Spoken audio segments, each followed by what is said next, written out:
I'm not even going to do the Quinn voice. Welcome back to the Download Distilled. I'm Gavin Gaddis, head of content at Sounds Profitable. I have here the top stories from today's episode. We're going to go over what I covered real quick. First up, the podcast influencing the listening habits of registered voters. This new study from Voxtopica looks at the voting habits of registered voters who also listen to podcasts. And good news, they really like podcasts.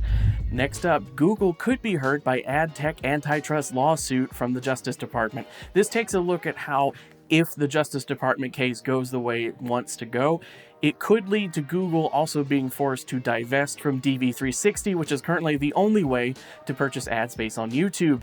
If this happens, or if they are forced to allow third parties to have access to YouTube inventory without DV360, it could lead to YouTube ad prices going down quite a bit, as everyone can then compete.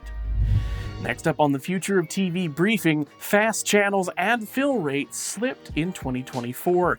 This article takes a look at a recent report that shows fill rates for ads on FAST channels did slip in 2024, and how that might be a side effect of it becoming a buyer's market, with there being more inventory than there is supply, as well as issues like transparency.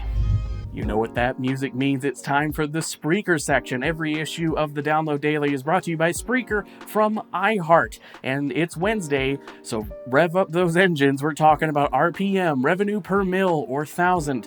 The current Spreaker RPM is $46.41. Now we get back to our stories. Next up, what the Travis Kelce effect means for brands, athletes, and entertainment. This takes a look at how Travis Kelce, while not the first football celebrity, Kelce has absolutely leaned into diversifying that fame and to capitalize on the virality of the Chiefs' success and also Taylor Swift fandom.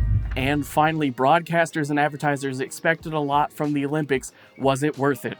Short answer, yes. Long answer, different goals were beat on different platforms, with Warner Brothers completely selling out of all ad inventory they had during that time period. NBC Universal claims a lot of different internal goals were broken, and it also led to a lot of diversity, with Channel 4 in the UK running the first ever deaf on-air live presenter of sports, and a lot more ads during the Paralympics had closed captions in the UK on Channel 4, as compared to about 25% of ads having closed captions during non-Olympic period. That has been today's Download Distilled. If you want to get your ears on the podcast version of the full episode or read every article yourself, you can head over to soundsprofitable.com, and while you're there, I guess you could use the form on the front page to sign up and get the next issue of the newsletter direct to your email inbox.